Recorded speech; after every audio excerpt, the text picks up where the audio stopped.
Le ralentissement de la croissance en Chine a effectué plusieurs pays africains qui dépendent énormément de l'exportation de leurs matières premières.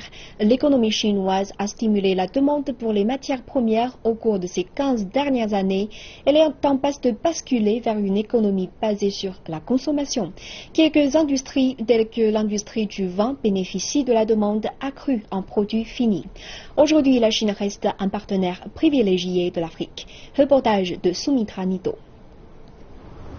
Les besoins de la Chine ont changé, tandis que certaines régions de l'Afrique ressentent les répercussions de la baisse de la demande en matières premières, d'autres profitent de la demande élevée en produits finis, comme le vin.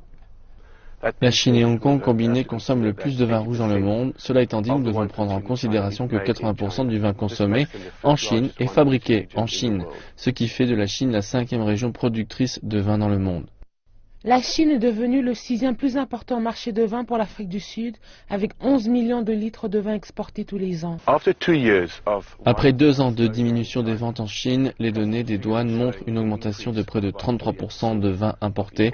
Les commentateurs industriels voient cela comme un indicateur d'une possible reprise de la croissance rapide que nous avons vue avant la mise en place de mesures d'austérité il y a de cela 18 mois. Avec le ralentissement de la demande de vin de qualité de l'Europe et des États-Unis, les vignerons sud-africains ont réalisé qu'il y avait une opportunité pour des vins à prix modéré en Chine. Les producteurs ont ainsi modifié leur méthode de vinification, c'est-à-dire le processus de transformation du raisin en vin afin de répondre à la demande. Ces modifications ont créé un nouveau marché de vin élaboré pour satisfaire les besoins des Chinois.